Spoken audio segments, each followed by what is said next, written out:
వాక్యాన్ని మనం చదువుకుందాము. 3 లేఖన భాగాలను మనం చదువుతాము. అందులో నుండి చిన్న ప్రశ్న, 8 వచనాలు చదువుకుంటాం మన సందేశం అంతటికి. ఎన్ని వచనాలు? 8 వచనాలు చదువుతాము. 4 భాగాలుగా ధ్యానం చేసుకుంటాం. సరే, దీని కొరకు మన ధ్యానం కొరకై 3 వచనాలను చదువుదాం. ఉన్నట్లుగా మత్తయి సువార్త 10వ అధ్యాయం 38వ వచనం చదువుదాం. అందరూ చదవండి. మత్తయి సువార్త 10వ అధ్యాయం 38వ వచనం ఇలా ఉంటుంది. తన సిలువను ఎత్తుకొని నన్ను వెంబడింపనివాడు నాకు పాత్రుడు కాడు. తన సిలువను ఎత్తుకొని నన్ను వెంబడింపనివాడు నాకు పాత్రుడు కాడు. ఇలాంటిదే వచ్చిన మార్క్ సువార్త 8వ అధ్యాయం 34వ వచనం. మార్క్ సువార్త 8వ అధ్యాయం 34వ వచనం. 8వ అధ్యాయం 34వ వచనం. అంతటా ఆయన తన శిష్యులను జనసమూహమును తన యొద్దకు పిలిచి, నన్ను వెంబడింపగోరువాడు తనను తాను ఉపేక్షించుకొని తన సిలువను ఎత్తుకొని నన్ను వెంబడింపవలెను. నన్ను వెంబడింపవలెను. తనను తాను ఉపేక్షించుకొని తన సిలువను ఎత్తుకొని నన్ను వెంబడింపవలెను. 3వ వచనం ఇలాంటిదే. లూకా సువార్త 14వ అధ్యాయం 17వ వచనం. లూకా సువార్త 14వ అధ్యాయం 17వ వచనం ఇలా ఉంటుంది. చదువుదాం. లూకా సువార్త 14వ అధ్యాయం 27వ వచనం. 27వ వచనం, 17వ వచనం కాదు, 27వ వచనం. అదే పేజీలోనే.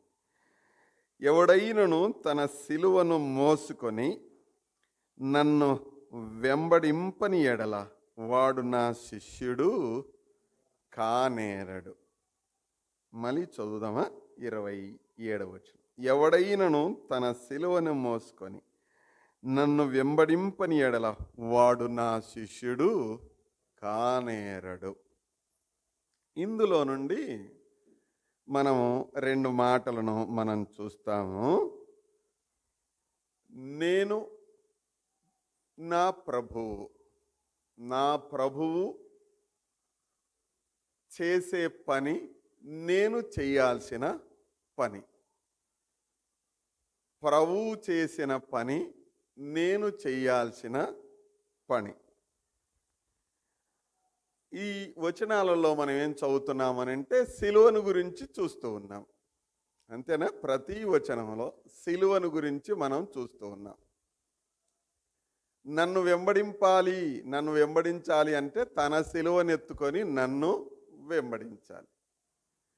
యేసు ప్రభువారు ఆ మాట చెప్పాడు. ఆయన ఆ సిలువను మోసాడు.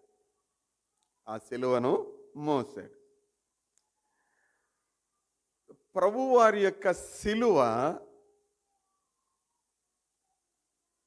2 సంగతులను ఇక్కడ జ్ఞాపకం చేస్తుంది.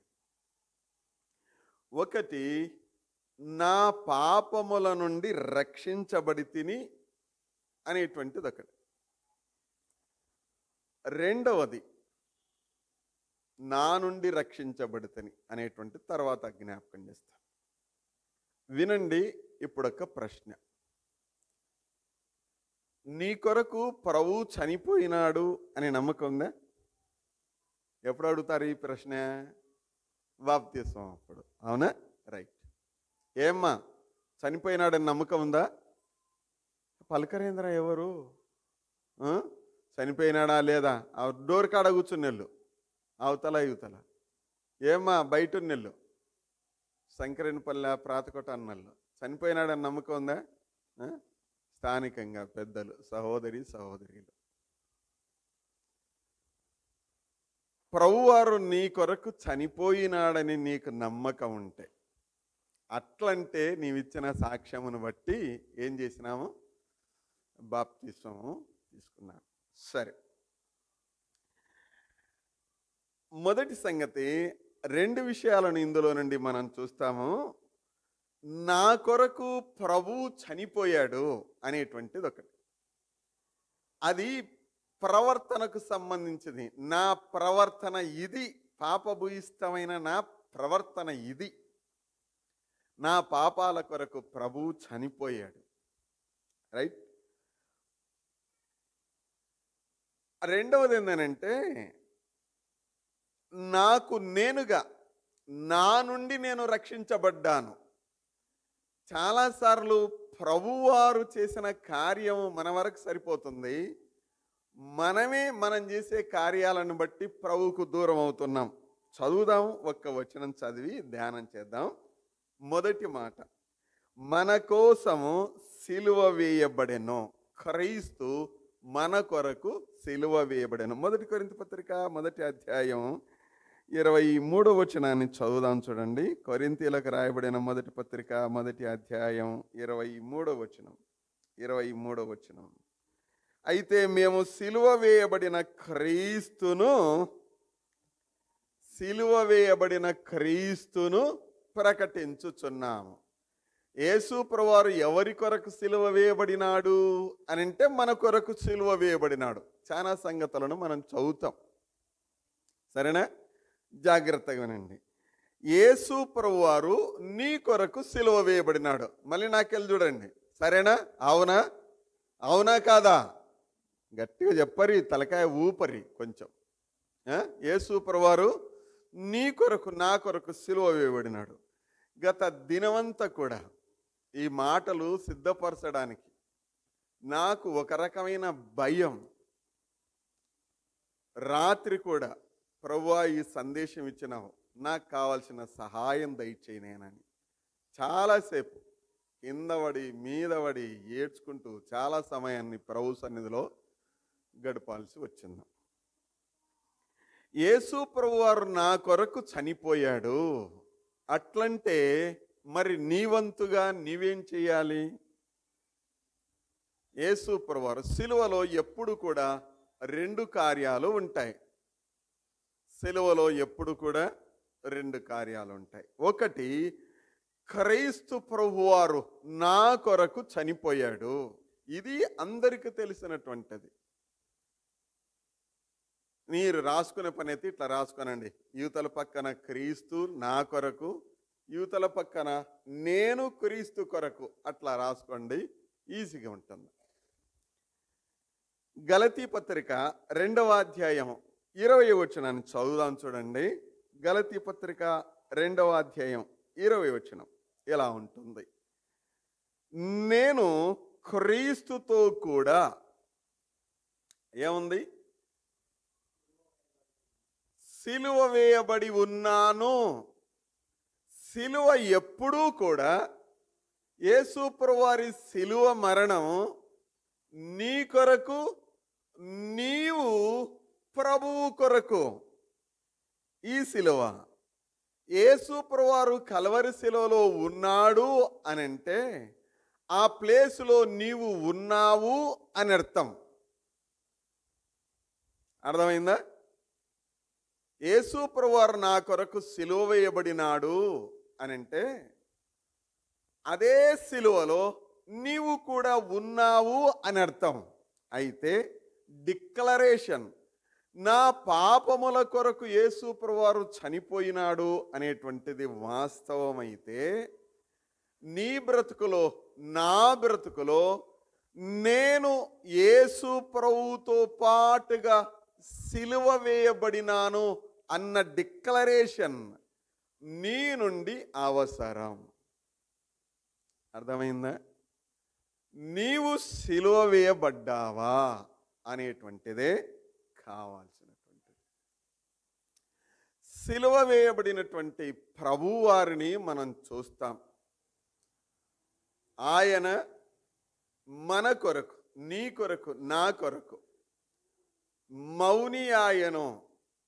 యేసు ప్రభువారి మౌనము, యేసు ప్రభువారి మరణము వినాలి జాగ్రత్తగా. యేసు ప్రభువారి మరణము, యేసు ప్రభువారి మౌనము సమస్త శక్తుల మీద విజయాన్ని ఇచ్చింది.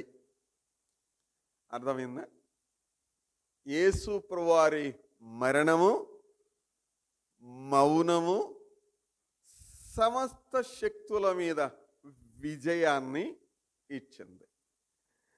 ఈ వచనంలో మనం చదువుతూ ఉన్నాము, ఇక జీవించువాడను నేను కాదు, నేను కాను, క్రీస్తే నాయందు జీవించుచున్నాడు. నేను ఇప్పుడు శరీరమందు జీవించుచున్న జీవితము నన్ను ప్రేమించి నా కొరకు తను తాను అప్పగించుకొనిన దేవుని కుమారుని యందలి విశ్వాసం వలన బ్రతుకుతూ ఉన్నాను, జీవిస్తూ ఉన్నాను. దేని కొరకు జీవిస్తూ ఉన్నాము? క్రీస్తు ప్రభువుతో పాటుగా క్రీస్తు ప్రభు నీ కొరకు సిలువ వేయబడినది వాస్తవం. అయితే అదే ప్రభు కొరకు నీవు సిలువ వేయబడినటువంటి జీవితం వాస్తవంలోనికి రావాలి. అలాంటప్పుడే మన జీవితాలు ఇతరుల ఎదుట ప్రతిబింబిస్తాయి, ఇతరులకు సాక్ష్యంగా కనపడుతుంది. ఇతరులకు నీవు క్రీస్తువు అన్న సంగతి అర్థమవుతుంది, నీవే క్రీస్తువు అన్న సంగతి అర్థమవుతుంది. నీ జీవితం, నా ప్రవర్తన, నీ ఒక్క క్రీస్తు బిడ్డవు అన్న సంగతి అర్థమవుతుంది. యేసు ప్రభువారు నా కొరకు చనిపోయినాడు, సమాధి చేయబడినాడు, తిరిగి లేచినాడు. What is the meaning of that? దానికి ఉన్నటువంటి అర్థం ఏమిటి? ఆ అర్థాన్ని విశ్వాస జీవితంలో ప్రతిబింబింపజేసేదే. యేసు ప్రభువారు నా కొరకు చనిపోయినాడు, సమాధి చేయబడినాడు, తిరగలేచినాడు, నన్ను క్షమించినాడు. So what? ఇంక జరిగేదేముంది? అలా ఆయన చనిపోయిన తర్వాత నేను చేయాల్సినటువంటి పనేంటిది? ఆయన చనిపోతే నేనేం చేయాలి? ఉట్టిగా నమ్ముకుంటే కుదరదు. నీ కొరకు, నా కొరకు ప్రభువు రానయ్యున్నాడు. యేసు ప్రభు రాకడ ఎప్పుడో తెలియదు. మనం ప్రభు ఎదుట నిలబడవలసి ఉంది. ఆ ప్రభు ఎదుట చిన్న చిన్న క్రీస్తులుగా మనం ఆయన ఎదుట ఆయనను పోలి ఉంటాము అని లేఖన భాగం ప్రకారం ఆయన ఎదుట శిరస్సు వంచి నమస్కరించి నిలబడవలసి ఉంటుంది. ఈ జీవితంలో నేను కూడా యేసు ప్రభుతో పాటుగా సిలువ వేయబడి ఉన్నాను. ఇది పర్సనల్ ఎగ్జామినేషన్, ఇది పర్సనల్ టెస్టింగ్, ఇది పర్సనల్ రీసెర్చ్ అవసరం. వ్యక్తిగతంగా పరిశోధన చేసుకునడం. నీ పనిబాట్లలో, నీ తిరుగులాటలో, నీ ప్రయాణంలో, నీ సాక్ష్య జీవితంలో, నీ ఇంటిలో, నీ బయట, నీవు ఎక్కడ ఉండినా నేను క్రీస్తు కొరకు ఎలా ఉన్నాను అనేటువంటిదే అవసరం. ఇక్కడ పరిశుద్ధాత్మ దేవుడు పౌలు గారి జీవితాన్ని గురించి మనకు జ్ఞాపకం చేస్తూ, జీవించువాడను నేను కాదు, క్రీస్తే నా యందు జీవించుచున్నాడు. ఓకే, నేనిప్పుడు శరీరమందు జీవించుచున్న ఈ జీవితము నన్ను ప్రేమించి నా కొరకు ప్రాణం పెట్టిన, నా కొరకు తనను తాను అప్పగించుకొనిన, నా కొరకు తన రక్తాన్ని చిందించిన ప్రభువునందు విశ్వాసముంచి బ్రతుకుచూ ఉన్నాను. రైట్? మొదటి సంగతి, యేసు ప్రభువారు సిలువ వేయబడినది వాస్తవమైతే మన జీవితాలలో వాస్తవ రూపంలోనికి రావాల్సి ఉంది. సిలువ వేయబడిన అనుభవం, ఎక్స్పీరియన్స్ అనేటువంటిది అవసరం. సిలువ వేయబడిన అనుభవం లేకుండా, సిలువ వేయబడినటువంటి స్థితి లేకుండా చాలా బోధలు మనం వింటాం. బయట వారు, మనవారు, లోపల వాళ్ళు, బయటోళ్ళు, రకరకాలైనటువంటి వాళ్ళు చాలా బోధలు చేయవచ్చుగాక. విశ్వాసపు బ్రతుకులో సిలువ వేయబడిన జీవితం, ఆ ఎక్స్పీరియన్స్, ఆ బ్రతుకే చాలా శ్రేష్టమైనటువంటిది. తృణీకరిస్తావేమో, ఆ జీవితం జీవిస్తే, మౌనం యేసు ప్రభువారి వలె జీవిస్తే ఎలా ఉంటుంది?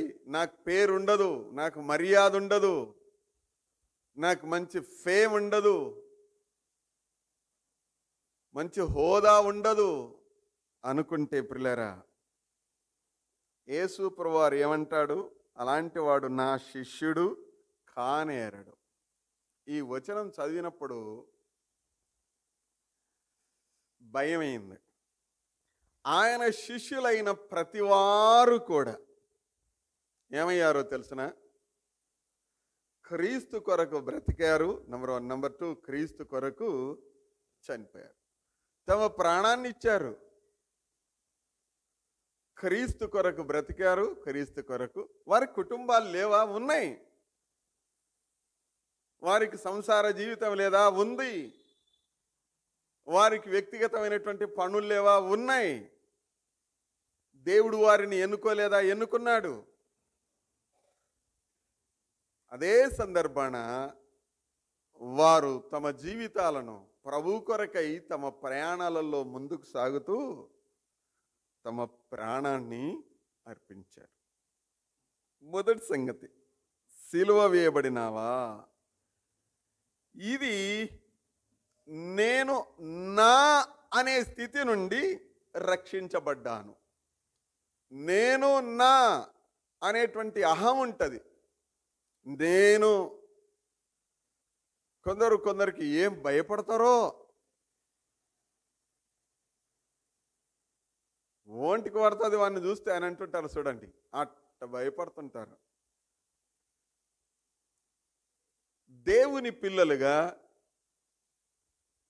నేను నా అనేటువంటి అహము నుండి నేను రక్షించబడాలి. ఇది నా స్థితి, ఇది నా గుర్తింపుకు సంబంధించినటువంటిది. పాపాల నుండి రక్షించబడ్డాను అనేటువంటిది నా ప్రవర్తన, పాపభూయిష్టమైనటువంటి ప్రవర్తన. ఇప్పుడు అది నా వ్యక్తిగతమైనటువంటి ప్రవర్తన. నేను సిలువ వేయబడినాను అనేటువంటిది ఇతరుల చేత నా గుర్తింపు, ఇతరుల చేత నా గుర్తింపు. క్రీస్తు నా కొరకు చనిపోయినాడు. నేను ఎంత పాపభూయిష్టమైనటువంటి దౌర్భాగ్యుడనో, దుర్మార్గుడనో, పరలోకమందున్న దేవుని దృష్టికి ఎంత వ్యతిరేకుడనో అన్న సంగతి అర్థమవుతుంది. నేను సిలువ వేయబడినాను అనేటువంటిది ఇతరుల వలన నా గుర్తింపు, ఇతరులు నన్ను గుర్తించేటువంటి స్థితి. అర్థమైందా? 2 సంగతులకు ఉన్న తేడా. 2వ సంగతి కొరకై వెళ్దాము.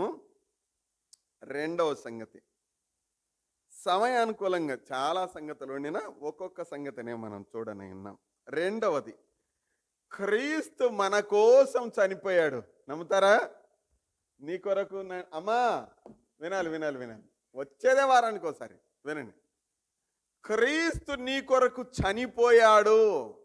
అవునా? చదువుదాం. రోమపత్రిక 5వ అధ్యాయం 8వ వచనం.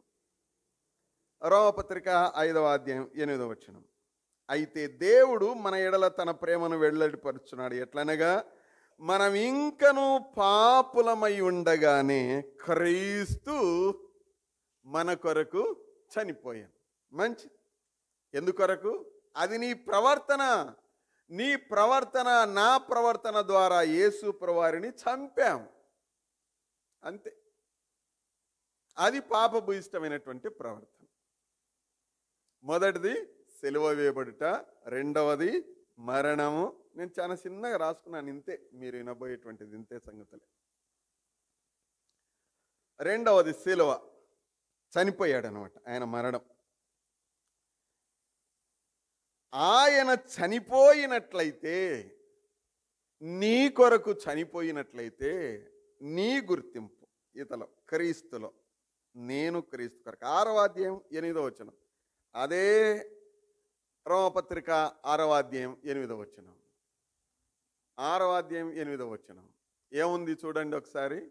6వ అధ్యాయం 8వ వచనం, మనము క్రీస్తుతో కూడా ఏముందండి?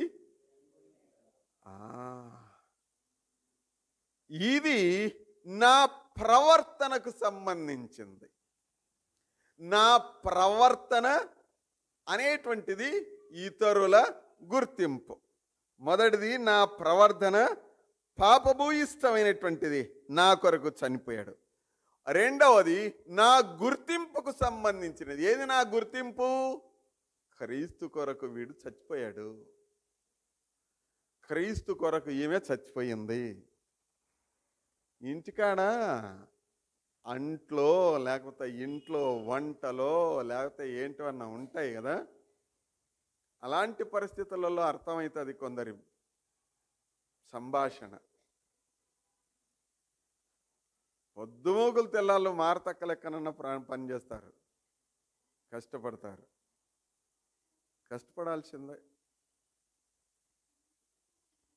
కష్టపడాల్సిందే కానీ ఆ నేరారోపణ ఒకటి ఉంది చూడండి. నేను ఇంత తిప్పలు పడుతుంటే ఈ దయ్యమ్మ కాంది ఊకే కూర్చున్నది చూడు నీ కాళ్ళ కాడ, మరి అక్క అది వద్దు. కష్టపడు, నేరారోపణ వద్దు. క్రీస్తు నీ కొరకు మన కొరకు చనిపోయాను, ఓకే రైట్. అట్లంటే 6వ అధ్యాయం 8వ వచనం, మనము క్రీస్తుతో కూడా చనిపోయిన ఎడలా అనే మాట. సిలువలో ఇది జరగాల్సిందే. తన సిలువనెత్తుకొని నన్ను వెంబడింపవలెను. ఇది ఇతరుల వలన నీ గుర్తింపు అవసరం. ఎందుకొరకు? వారు నరకాగ్ని గుండం నుండి తప్పించుకొనడానికి నీవు క్రీస్తుగా కనపడాల్సి. నీవు పరలోకం, నేను పరలోకం చేరడానికి మన గుర్తింపు ఇది పిల్లరా. గొడవలు, సమస్యలు, కొట్లాటలు, జాగ్రత్త జాగ్రత్త జాగ్రత్త. యేసు ప్రభువారు నా కొరకు చనిపోయినాడా? మరి అది వాస్తవం. వాక్యం చెప్పింది, అదే వాక్యం చెప్పిన మాట. నీవు క్రీస్తు కొరకు ఏంటంట పదం? చనిపోయిన ఎడల. ఇంత మంచి మాట. 3వ సంగతి చూద్దాం. ఎన్ని వచనాలు చదువుతామన్నాము? 8 వచనాలు, 4 భాగాలు, రైట్. ఎన్ని అయిపోయినాయి? 2 అయిపోయినాయి. మొదటిది ఏం చెప్పండి? మన కొరకు ఆయన సిలువ వేయబడ్డాడు. ఆయన మన కొరకు సిలువ వేయబడితే క్రీస్తు కొరకు మనము సిలువ వేయబడిన స్థితి అన్న సంగతిని గుర్తింపు అవసరం, ఇతరుల వలన గుర్తింపు. 3వ సంగతి కొరకు వద్దాం చూడండి. లేఖనముల ప్రకారము ఆయన సమాధి చేయబడెను. కొరింథీయులకు రాయబడిన మొదటి పత్రిక 15వ అధ్యాయం, మొదటి పత్రిక 15వ అధ్యాయం 3-4 వచనాలు చదువుదామా? నాకు ఇవ్వబడిన ఉపదేశం మొదట మీకు అప్పగించింది. అదేమనగా, లేఖనముల ప్రకారం క్రీస్తు మన పాపముల నిమిత్తం మృతి పొందెను, సమాధి చెయ్యబడెను. 3వ వచనం. యేసు ప్రభువారు ఖననము చేయబడెను, సమాధి చేయబడెను. 3వ వచనం ప్రకారం. అంతేనా? ఏమండి, యేసు ప్రభువారు ఏమయ్యాడు? ఏమైనాడు? సమాధి చేయబడెను.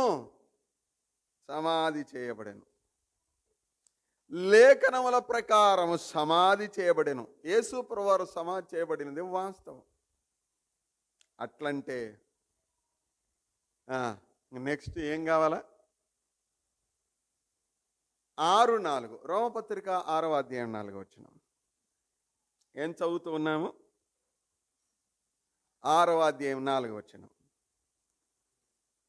కాబట్టి తండ్రి మహిమ వలన క్రీస్తు మృతులలో నుండి ఎలాగు లేపబడినో అలాగే మనమును నూతన జీవము పొందిన వారమై నడుచుకొనున్నట్లు మనము బప్తిస్మము వలన ఆయన మరణములో పాలు పొందుటకై ఏమైంది? ఇది అవసరం. బప్తిస్మము పొందినాము అనేదే కాదు, ఆయనతో కూడా పాతి పెట్టబడిన ఎక్స్పీరియన్స్, గుర్తింపు ఇతరుల చేత నా గుర్తింపు అవసరం. అర్థమైందా? యేసు ప్రభువారు మన టార్గెట్ అంతా ఎవరండి? యేసు ప్రభువారే కదా. ఆయన కొరకు జీవించాలి, అంతే కదా. ఆయన కొరకు మనం జీవించాలా, మన కొరకు ఆయన చేయాల్సిన పనులన్నీ చేసి పెట్టినాడు, అంతే. అడగడం తీసుకునడం, అడగడం తీసుకునడం, అంతే మన వంతు. ఆయనను అడగడం తీసుకునడం. ఇది ప్రభువా సంగతి, నాకు ఇది కావాలా, అంతే. ఆయనకి ఇష్టలుగా బ్రతకడం, ఆయనను అడగడం, మనం తీసుకునడం, అంతే. అంతకుమించి వేరేది ఏం లేదు. కొత్తది ఏముండదు. దేవుణ్ణి కొత్తది అడగండి ఎప్పుడన్నా ఒకసారి. మన బ్రతుకులకు అది కొత్తదిగా ఉంటుందేమో కానీ ఆయనకి ఏది కొత్తది ఉండదు. ఎందుకొరకు? అంతా ఆయన్నే కలగజేసినటువంటిది. కలగజేసిన దాని నుండి మన బ్రతుకులో అడిగినప్పుడు అది మనకు కొత్తగా ఉంటుందేమో. కాబట్టి ఆయనతో కూడా, క్రీస్తుతో కూడా పాతి పెట్టబడిన గుర్తింపు అవసరం. విశ్వాస యాత్రలో ఈ గుర్తింపు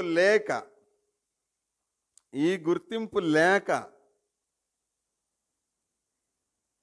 అన్నీ మామూలుగానే జరుగుతూ ఉంటాయి. ప్రార్థన చెయ్యాలా, ఏం పోయాలా? ఒడి బియ్యం పోయాలా. ఇంక ఎప్పుడు చెప్పుకునేటివి ఇవే కదా, ఇంక మనకి కొత్త ఏముంటాయి కదా. ప్రార్థన చెయ్యాలా, యాడికన్నా ఒక చోటుకోయి ఏం చేయాలా? ప్రార్థన చేయరన్నా, పానం బాగాలేదు, సరే మంచిదేలే, ఏమక్క ఎట్టక్క అనంటే, నాకు ఒకసారి తెలిసింది, ప్రార్థన చేయన్నా అంటే మంచిదేలే నేను అనుకుంటే, సంగతి తర్వాత తెలిసినది ఏంటనంటే, మేము పలానా ఊరికి పోయింటే ఆడ మొక్కుకొని వచ్చింటే పిల్లలైనారు. నీ తెలివి బండవాడా. మనోళ్ళే, బయటలను గురించి చెప్పడంలా. ప్రార్థన చేయండి, అడుగు, ప్రభువుని అడుగు. ఎలాంటి స్థితి అవసరం? యేసు ప్రభువారు నీ కొరకు నా కొరకు సమాధి చేయబడెను. మరి మన బ్రతుకు కదండి, మన బ్రతుకు ఎంత కోపం వస్తుందో. ఈడుంటుంది కోపం, ఎంత ఇబ్బంది ఉంటుందో. దేవుని కొరకైన న్యాయమైన కోపమో, లేకపోతే క్రీస్తు కొరకు కాని కోపమో, దేవుని రోషమో, దేవునిది కాని రోషమో, ఎందుకొరకు రోషమో కదండి. ఈ వచనంలో మనం చదువుతూ ఉన్నాము, ఎందుకొరకు మనం సమాధి చేయబడినాము, ఎందుకొరకు మనం బాప్తిస్మములో ఆయనతో పాటుగా సమాధి చేయబడినాము, మనమును నూతన జీవము పొందిన వారమై నడుచుకొనున్నట్లు. చూసినారా? మనము నూతన జీవము పొందిన వారమై నడుచుకొనున్నట్లు. ఏంది నూతన జీవితము? వీళ్ళని తీసుకుపోయి వాళ్ళకి చెప్పి, వాళ్ళకి తీసుకుపోయి వీళ్ళకి చెప్పి, వాళ్ళకు ముడేసి వీళ్ళకు ముడేసి, మనసంతా పాడు చేసి, గాయం చేసి, ఆఖరికి ఫైనల్గా తేలిన ఫలితార్థం ఏంది? మనకెందుకులే కదండి. అంతేనా? మనకెందుకులే, ఇదేనా? శవం లిగాడీలు పెట్టంగా చూసినారా? అమ్మ పెడతదేమో, నేను బాకీలు ఉన్నప్పుడు కదా, బాకీలు ఉన్నప్పుడు ఎట్టెట్టెత్తుకపోతారో చూసాం నాయన. ఈ శవం నిజమే, శవం లిగాడీలు పెడుతుంది.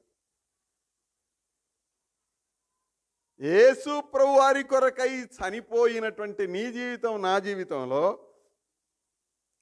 ఇక్కడివి అక్కడ, అక్కడివి ఇక్కడ అవసరమా?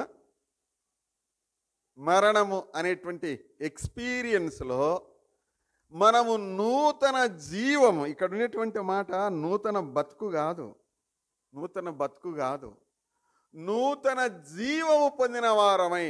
ఇదివరకు ఆరాధనలో మనం విన్నామే, యోహాను సువార్త 1:4 ఆయనలో ఉన్న ఆ జీవాన్ని మనం పొంది బతకాలని. ఈ జీవము ఎవరు గ్రహించలేరు? అక్కడనే రాయబడి ఉంది, చీకటి గ్రహించకుండాను అనే మాట మనం చదువుతాం. చీకటి బతుకు అర్థం కాదు యేసు ప్రభువారి జీవం ఏందో, పాప బతుకు అర్థం కాదు, లిగాడి బ్రతుకులకు అర్థం కాదు, దోషపూరితమైనటువంటి మనుషులకు మాటలకు అర్థం కాదు, అహం నిండినటువంటి వారికి జీవం అర్థం కాదు. ఎప్పుడు అర్థమవుతుంది అని అంటే, ఆయనతో పాటుగా సిలువ వేయబడడం, ఆయనతో పాటుగా మరణం పొందడం, ఆయనతో పాటుగా ఏమవుతాం? పాతి పెట్టబడిన అనుభవంలో మనం నేర్చుకుంటాం. విశ్వాస యాత్రలో ఆయన పాతి పెట్టబడినాడు. దేవునికి స్తోత్రం. మనకు పరిశుద్ధ దేవుడు వ్రాయించి పెట్టిన మాట ఏంటంటే, మనము నూతన జీవము పొంది నడుచుకొనున్నట్లు ఆయనతో కూడా ఆయన సమాధిలో, నీ సమాధి. మేము ప్రభువుని నమ్ముకోక మునుపు మా ఊర్లో లిగాడి పడితే ఒక మాట బాగా వినపడేదనమాట. పాతూరులో నీకు గోరిగట్ట, కొట్లాటలలో వినపడుతుంటుంది ఈ మాట, నీకు గోరిగట్ట అని. అంటే కనీసం మళ్ళా గోరి అంటే పైన ఇది కట్టకపోతే దాంట్లో నుంచి ఆడలేసి వస్తాడో అని ఎంతగా అనిపించేది నాకు. తర్వాత అర్థమైన సంగతిలో ఎప్పుడన్నా, అప్పుడేం అర్థం కాని పరిస్థితుల్లే ప్రభువుని నమ్ముకున్నాక కొన్ని పదాలు చూస్తుంటే, ఓహో ఇది అది కదా, అది ఇది కదా అని మతికొస్తుంటుంది అంతే.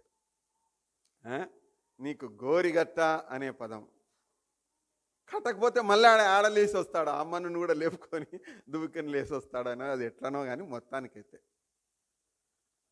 ఈ వచనంలో మనము మనంతకు మనమే పాతి పెట్టుకుంటే గనక, నీ అంతకు నీవే పాతి పెట్టుకొని ప్రభు జీవమును, ప్రభు వలన నీవు పొందితే ఇంకా నీకు గోరి గీరి ఏం అవసరంలే. నీ అంతకు నీవు గోరి నీకేం అవసరంలే.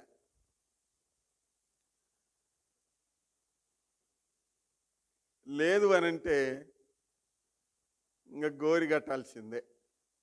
లేచి లేచి వస్తుంటే ఇంకా గోరి కట్టాల్సిందే. అర్థమవుతుందా? ఈ వచనంలో మనం ఏం నేర్చుకుంటున్నాం? లేఖనముల ప్రకారం ఆయన సమాధి చేయబడ్డాడు. విశ్వాసిగా, ప్రభువును నమ్మినటువంటి వారముగా మనము నూతన జీవము పొందడానికి ప్రభువుతో కూడా పాతి పెట్టబడ్డాం.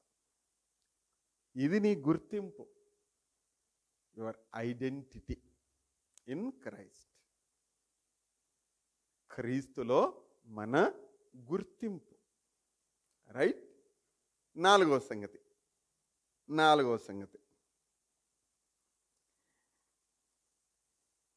సంగతి కొరకు చదువుదాం వచనం. 1 కొరింథీ పత్రిక 15:22.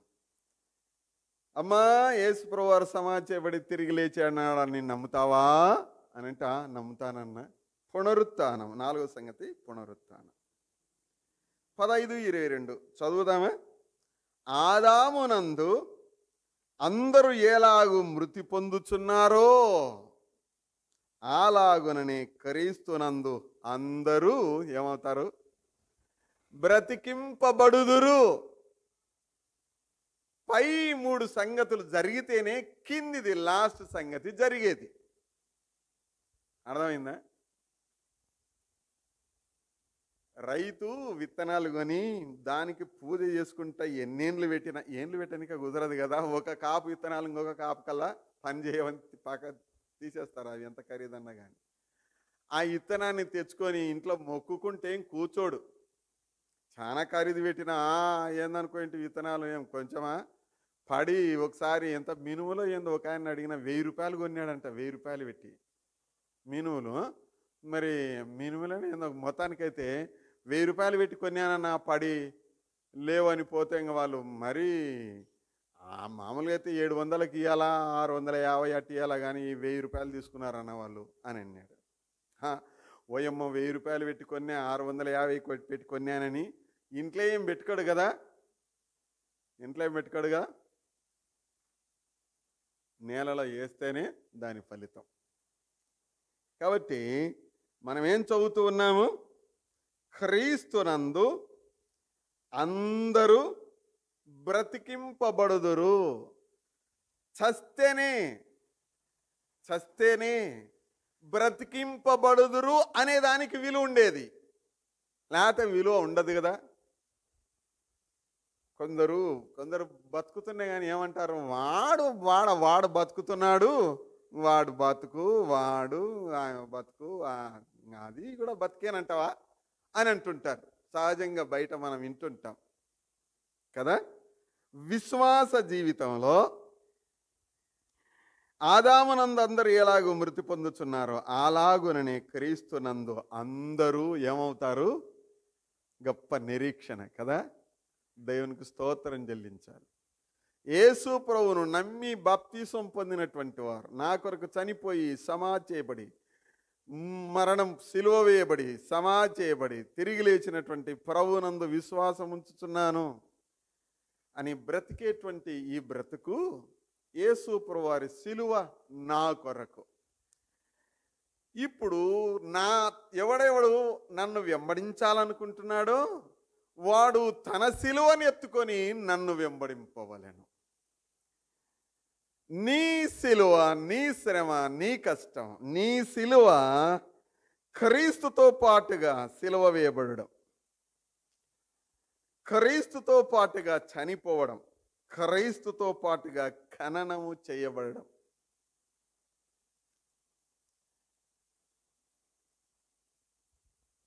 సమాధి చెయ్యిపోరి, సమాధి చెయ్యండి అనేటువంటిది ఒక పదం. రెండవది ఖననము చెయ్యండి అనడము ఇంకొక పదం.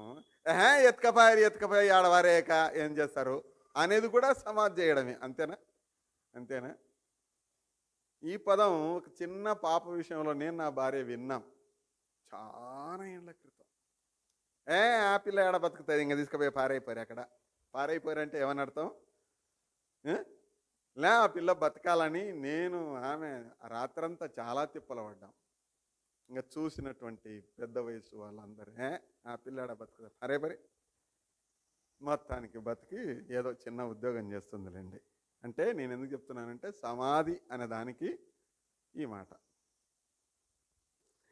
క్రీస్తుతో నేను బ్రతికింపబడతాను అని అంటే గనక నీవు చేయాల్సిన పని ఏంటిది? 6వ అధ్యాయం 5వ వచనం, రోమపత్రిక 6వ అధ్యాయం 5వ వచనం.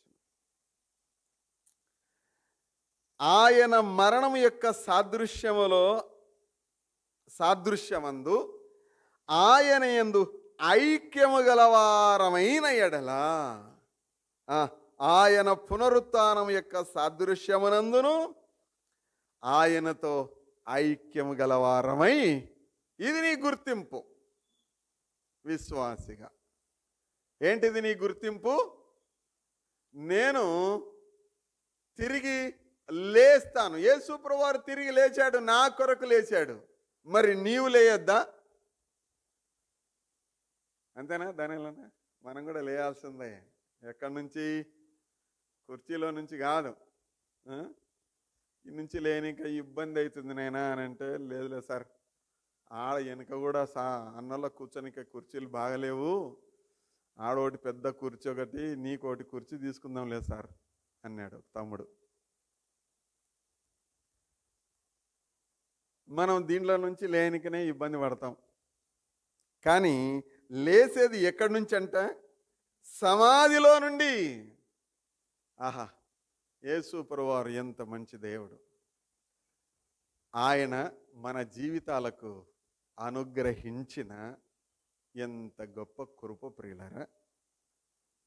అర్థమైందా? 4 సంగతులను మరొకసారి జ్ఞాపకం చేసుకుందామా? మొదటి సంగతి ఏం చెప్పండి? ఆయనతో కూడా సిలువ వేయబడిన జీవితం మనకు అవసరం. ఎందుకొరకు? ప్రభు సిలువ వేయబడ్డాడు కదా, నీ కొరకు నా కొరకు. మరి నీవు నేను మనం, సరేనా? రెండవది, ప్రభువారు లేఖనముల ప్రకారం మన కొరకు ఆయన లేఖనాల ప్రకారం ఆయన చనిపోయినాడు. మూడవ దినమందు లేపబడెను అని చదువుతాం మనం.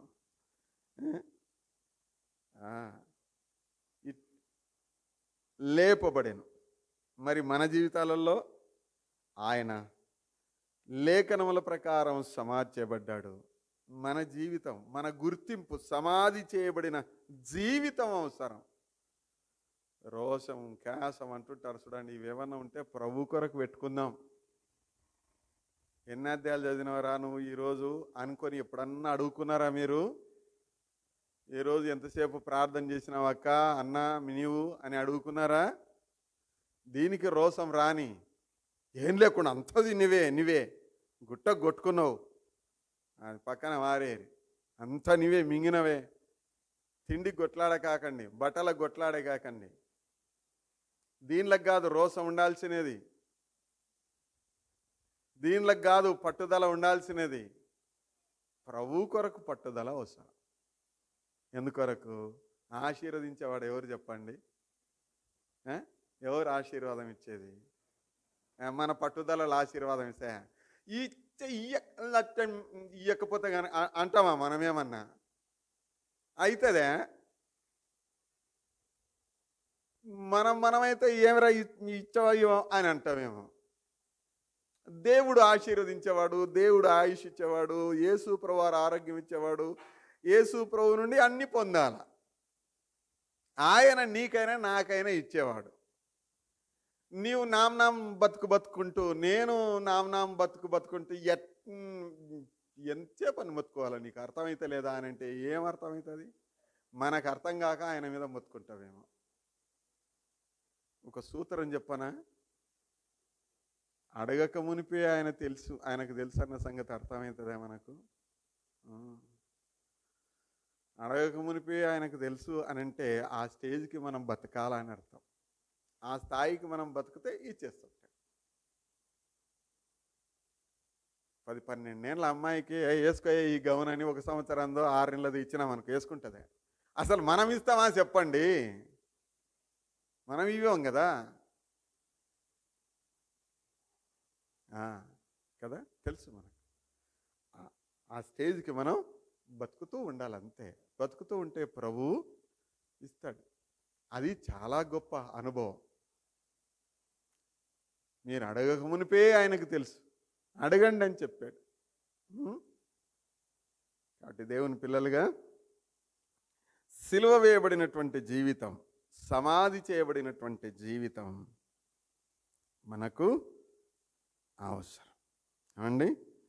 పౌలు గారి జీవితంలో మనం చదువుతూ ఉన్నాము, క్రీస్తుతో పాటుగా నేను సిలువ వేయబడ్డాను, క్రీస్తుతో పాటుగా నేను మరణించాను, క్రీస్తుతో పాటుగా నేను సమాధి చేయబడినాను. ఇది నా గుర్తింపు. నేను నా అనేటువంటి అహం అట్లా పక్కకు పోతే క్రీస్తులో ఇది నా గుర్తింపు. కాబట్టి నేను సమాధిలో నుండి ఇప్పుడు తిరిగి లేస్తాను. ఒక చిన్న ఉదాహరణ చెప్పి ముగిస్తాను. ఈ మధ్య సమాధులకు తరచుగా వెళ్ళాల్సి వచ్చినప్పుడు సమాధికి వెళ్ళి చూసి, నీకంత బలం ఉందా, నీకంత బలం ఉందా? మామూలుగా మనం ఫస్ట్ లేయాలనుకుంటే కాలు చేతులు కదిలిస్తాం, అంతేనా? అంతే లేచిపోతాను అని అనుకుంటున్నా. నేనే ఒక సమాధిని చూసుకుంటా, నీకింత బలం ఏం లేదు, నీకంత సీన్ లేదు. నేను ఇక్కడ పాతి పెట్టబడినా, ఎక్కడ పాతి పెట్టబడినా నీవు నన్ను బిగుసుకొని కట్టేసుకునేంత అంత సీన్ ఏం లేదు నీకు,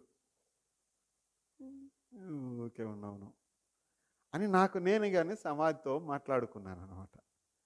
సమాధికి అంత సీన్ ఏం లేదు, ఆ నుంచి అట్ని తీసుకొని పోయి పాతాళం వేయడానికి. విశ్వాసి మీద సమాధికి పెద్ద సీన్ ఏం లేదు. లేఖనముల ప్రకారం ఆదాము ద్వారా ఆదాముకు దేవుడి ఆ మాట చెప్పాడు, ఆ మాట నెరవేర్పు సమాధి చేయబడడం. ప్రభువారి మాట ప్రకారం ఎవడైనను నన్ను వెంబడింపగోరిన ఎడల వెంబడించండి, వెంబడించండి. అయితే ఎట్ట వెంబడించాలా? నీ సిలువను నీవు ఎత్తుకొని వెంబడించాలా. నాకు ఈ శ్రమలు ఉన్నాయి కాబట్టి, నాకు సరిగ్గా సమయం లేదు కాబట్టి, సమయం లేకపోయినా ప్రభువుని వెంబడించాల్సిందే.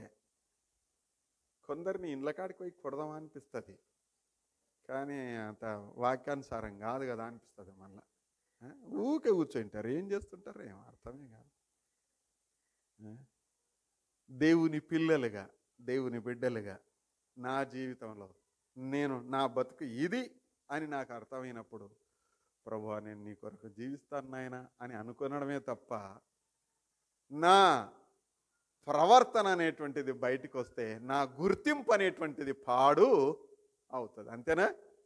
నా ప్రవర్తన బయటికి వస్తే నా గుర్తింపు నా నుంచి కాదు, నా గుర్తింపు ఇతరుల నుంచి. కాబట్టి దయచేసి ఆలోచన చేద్దాం, ప్రభు చేతులకు మనల్ని మనం అప్పగించుకుందాం. ప్రభువారు నా కొరకు ఏమయ్యాడు? సిలువ వేయబడ్డాడు. నా కొరకు ఏమయ్యాడు? సిలువ వేయబడినాడు అనేటువంటిది అవసరం. నేను సిలువ వేయబడినాను అనేటువంటిది అవసరం. ప్రభువారు నా కొరకు చనిపోయినాడు అనేటువంటిది ఎంత వాస్తవం. నేను ప్రభు కొరకు చనిపోయాను అనేటువంటిది వాస్తవం. ప్రభువారు నా కొరకు సమాధి చేయబడినాడు అనేటువంటిది ఎంత వాస్తవం. నేను ప్రభు కొరకు సమాధి చేయబడిన అనేటువంటిది వాస్తవం. ప్రభువారు తిరిగి లేచినాడు అనేటువంటిది ఎంత వాస్తవం. నేను తిరిగి లేస్తాను అనేటువంటిది వాస్తవం. ఆ నమ్మకంతో మన ప్రవర్తనను కాదు కానీ మన గుర్తింపును సంపాదించుకుందాం. అట్టి కృప సమృద్ధిగా మన ప్రభు మనకు సహాయము దయచేయండి. ప్రార్థన చేసుకుందాము. తల వంచండి, ప్రార్థన చేద్దాం. దయాళుడు అయినటువంటి తండ్రి, స్తోత్రాలు చెల్లిస్తూ ఉన్నాం. మా జీవితాలలో మంచి గుర్తింపును కలిగి నిన్ను గణపరచుటకు భాగ్యం దయచేయండి నాయనా. మా ప్రవర్తన ఫలితము మీ శిలువ మరణం నాయన. మీరు మా కొరకు చేసిన కార్యంకై స్తోత్రం చెల్లిస్తూ ఉన్నాం. మేము మా ప్రభు కొరకు బ్రతకాల అన్న గుర్తింపుతో రక్షణ భాగ్యం పొందాము నాయన.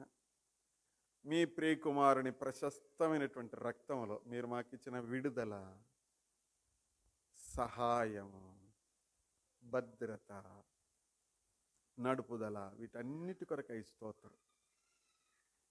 బయటి ప్రజల వలన మేము క్రీస్తు బిడ్డలం అన్న గుర్తింపు కలిగి బ్రతకడానికి స్వామి సహాయం దయచేయండి. మేము సమాధిలో నుండి నేను లేయాలి, నా ప్రభువును చూడాలా, ఎదుర్కోవాలా అన్న నిశ్చయితతో నేను అని బ్రతకడానికి మా ఒక్కొక్కరికి స్వామి సహాయం దయచేయండి. వారపు కూడికలను మీరు దీవించండి. ఆరాధనలను ఇప్పుడును మీరు మాకు ఇచ్చిన సందేశమును బట్టి స్తోత్రం. నీ వాక్యాన్ని కలిగి నీ బిడ్డలు వెళ్తుండగా దీవించండి. పునరుత్థానము, నేను తిరిగి లేయాలి, నా ప్రభువు నుండి నేను దీవెన పొందాలా అన్న నిరీక్షణతో మేము బ్రతకడానికి చాలిన సహాయం దయచేయండి. వారపు కూడికలను దీవించండి నైనా. బైబిల్ స్టడీ ప్రభువా కృపతో జ్ఞాపకం చేసుకునండి. శుక్రవారం సహోదరుల ప్రార్థన, శనివారం విజ్ఞాపన, చాలంత సహాయం దయచేయండి. అనారోగ్యంగా ఉన్నారు సంఘంలో, ఆయా అక్కరలు కలిగి ఉన్నారు ప్రియులు. ప్రతి అక్కర మీ సన్నిధిలో నుండి మీరే తీర్చి మీరే సహాయం దయచేసి తృప్తిపరచుమని, దీవించి పంపుమని, మందిరముతో మా అందరితో ఉండుమని మా ప్రభు అయిన క్రీస్తు అను శ్రేష్ఠ నామమున అడుగుచున్నాము తండ్రి. మనల్ని ప్రేమించిన మన తండ్రి అయినటువంటి దేవుని కృప, మనకు తన రక్తం ఇచ్చిన మన ప్రభు అయినటువంటి యేసుక్రీస్తు వారి యొక్క కృప మనల్ని నిత్య పాపము నుండి, శాపము నుండి భద్రపరుస్తూ నడిపిస్తున్నటువంటి పరిశుద్ధాత్మ దేవుని యొక్క కృప నడుపుదల మనకును, మన క్షేమం కోరి ప్రార్థిస్తున్న సకల పరిశుద్ధులకు సదాకాలం తోడయుండి నడిపించునుగాక.